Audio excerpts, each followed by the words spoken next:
ওয়ালাইকুম সালাম। ভালো আছেন? হ্যাঁ বলুন। আপনাদের এখানে কুতুব মিনার বাসা কোথায়? এই কুতুব মিনার কি দরকার? তার নাকি একটা মেয়ে আছে, বিয়ে দিয়ে বলছে আমার থেকে একটা ছেলে আছে, ভালো একটা ছেলে। তো কুতুব মিনার ওই যে গাছ কাটে। কোথায় ওখানে? হ্যাঁ ওই যে ওই যে। আসসালামু আলাইকুম। ওয়ালাইকুম আসসালাম। আসসালামু আলাইকুম। ভালো আছেন? হ্যাঁ ভালো আলহামদুলিল্লাহ। কি জন্য আসছেন?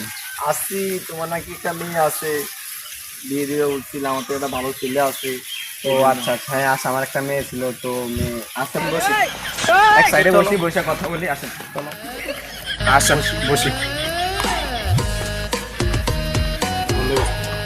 আচ্ছা এখন তারপর কথা হলো, ছেলের ফ্যামিলিতে কে কে আছে? মনে করি ছেলের আব্বু আছে, আম্মু আছে, এরপরে গিয়া ছেলের দুই বোন আছে, দুই বোন ছোট, ছেলে সবার বড়, একটাই ছেলে। আচ্ছা যাক ভালো।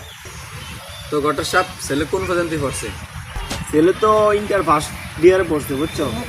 ভালো। আচ্ছা ছেলে এখন কি জব করে ব্যবসা? ছেলে রাজমিস্ত্রি কাজ করে। তো ছেলের মাসে বেতন কত করে, কি আসে বিষয়? ছেলের বেতন মনে করো কি ডেলি 550 টাকা করে দেয়, 500 টাকা করে মনে করো নগদ দেয়, আর 50 টাকা করে খাতায় রাখে আর কি। আচ্ছা যাক ভালো। তো মাসে এমনি কত টাকা পড়ে? মাসে মনে করো কি এই মেলা টাকা, হিসাব করলে মনে করো কি মেলা টাকা পড়ে, এই 1700-1800 টাকা পড়ে। ধরো ঘটক সাহেব, এটা তো একটা ফাইজলামি।